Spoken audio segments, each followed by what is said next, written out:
Сәлеметсіңдер ме балалар? Бүгін біздің каналымызда қазақ тілі 2 сыныптың 62 сабағы. Біздің жобамыз табиғат және біз тақырыбы. Табиғат және біз. Мәтінді оқы. Айналамызға көз жіберсек, алуан түсті бояуға малынған сұлу көріністі байқаймыз. Ол суреттің ішіне ағаш та, бұта да, шөп те, өзен көл де, тау мен тас та кіреді. Бұлардың бәрі сені қоршаған дүние немесе табиғат деп аталады. Осы дүниенің ішінде сен де барсың. Қоршаған ортаны танып білу үшін оны бақылаймыз. Адам көп нәрсені табиғаттан үйренді. Өсімдіктер мен жануарлардың тіршілігін бақылап, оларды қалай өсіруге болатынын білді. Егін егіп, өнім алды. Жануарларды бағып, олардан жүн, сүт, ет алу жолдарын меңгерді. Балалар, табиғаттың байлығы мен сұлулығын қорғаңдар. Ал балалар, енді төменде берілген тапсырмаларды орындаймыз. Мәтіндегі соңғы сөйлемнің айтылу ырғағы мен тыныс белгісіне назар аудар. Балалар, мәтіндегі соңғы сөйлем: балалар, табиғаттың байлығы мен сұлулығын қорғаңдар. Бұл бізде лепті сөйлем, сондықтан да көтеріңкі көңіл күймен айтылады. Қарамен жазылған сөздерді қатыстырып, лепті сөйлем құрап айт. Балалар, бізде қарамен жазылған сөздер: ағаш, бұта, шөп, өзен көл, тау, тас сөздер екен. Енді балалар, осы сөздерді қатыстырып, лепті сөйлем құрастырып жазайық. Қандай үлкен әрі биік ағаш. Бұта бір жарып әсемденіп тұр екен. Жайқалған шөп қандай көрікті. Өзен көлдің сұлулығы көңілді қуантады. Таудың биіктігіне көз тоймайды. Мына тас сондай үлкен екен. Балалар, сендер де осылай лепті сөйлемдер құрастырып жазсаңдар болады. Келесі екінші жаттығу: сұрақтарға жауап бер. Мұғалімнің көмегімен дұрыс жауапты біліп ал. Балалар, бұл екінші жаттығуда 8 сұрақ бар екен. Осы 8 сұрақтың бәріне жауап беріңдер. Содан соң менің жауаптарыммен тексеріңдер. Бірінші сұрақ: көктемде бірінші болып қандай құс келеді? Балалар, көктемде бірінші болып қарлығаш құсы келеді екен. Екінші сұрақ: ағаш бұтағын сындыруға бола ма? Жоқ балалар, ағаш бұтағын сындыруға болмайды. Үшінші сұрақ: егер құс ұясын көрсең, не істейсің? Балалар, құстың ұясын көрсек, оған тиіспейміз, құстарға қамқор боламыз. Төртінші сұрақ: орманда от жағуға бола ма? Себебін түсіндір дейді.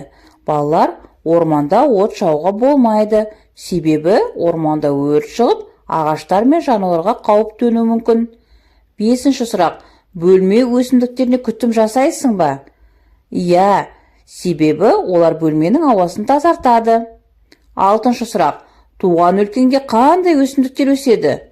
Балалар, туған өлкемде гүлдің көптеген түрлері және жеміс ағаштары өседі. Жетінші сұрақ: көшеде қоқыс жатса не істейсің? Қоқыс жәшігіне тастаймын. Сегізінші сұрақ: гүлзарларда өсіп тұрған гүлді жұласың ба? Жоқ, гүлзарларда өсіп тұрған гүлді жұлмаймын. Балалар, сендер осылай өз жауаптарыңды тексерсеңдер болады. Ал балалар, егер 4-6 сұраққа дұрыс жауап бере алсаң, онда сен табиғатпен доссың. Егер 7-8 сұраққа дұрыс жауап берсең, онда сен нағыз табиғат жанашырысың. Егер дұрыс жауабың 4-тен кем болса, онда табиғатпен дос болуды үйрен дейді. Енді балалар, келесі үшінші тапсырма: табиғат құбылыстары туралы мақал мәтелдер мен жұмбақтар жинастыр дейді. Мақал мәтелдер: туған жердің тауы да ыстық, тасы да ыстық. Су тіршілік көзі. Көлдің көркі құс, таудың көркі бұлақ. Табиғат таусылмайтын қазына. Жауынмен жер көгереді, еңбекпен ел көгереді. Ал енді балалар, жұмбақ оқитын боламын. Көктемде көгереді, жазда сая береді, күзде жеміс береді. Балалар, бұл жұмбақтың жауабы ағаш. Келесі екінші жұмбақ: жасыл кілем төсеген, жер бетіне әсем өң. Балалар, бұл жұмбақтың шешуі шөп. Келесі жұмбақ: көтерілген көкке жетер, жалғыз өзі биік етер. Бұл жұмбақтың шешуі тау. Келесі жұмбақ: шексіз айна секілді, жағалайды көк кілем. Балалар, бұл жұмбақтың жауабы көл. Келесі бесінші жұмбақ: қалың тоғаймын, құстар қонған панамын. Балалар, бұл жұмбақтың жауабы бұта. Келесі төртінші тапсырма: табиғатты қорғайық тақырыбында нұсқаулық құрастыр. Ондағы сөйлемдердің байланысын сызба арқылы белгіле. Жұмысыңның нәтижесін сыныптастарыңа көрсетіп, бағала дейді. Табиғатты қорғау нұсқаулығы. Қоршаған ортаны ластама, жануарларға қамқор бол, қоқыс тастама, қоршаған ортаны аяла. Мінекей балалар, осылай табиғатты қорғау нұсқаулығын құрастырсаңдар болады. Ал енді балалар, осы сөйлемдегі сөздердің байланысын сызбамен көрсететін боламыз. Қоршаған ортаны ластама. Жануарларға қамқор бол, қоқыс тастама. Қоршаған ортаны аяла. Бұл сөздер бір-бірімен байланысып тұр. Балалар, бүгінгі тапсырмалар сендерге түсінікті болды деген ойдамын. Осымен бүгінгі сабағымыз аяқталды. Соңына дейін назар салып тыңдағандарыңа рахмет. Сабағына лайк басып, каналға тіркелуді ұмытпаңдар. Келесі кездескенше.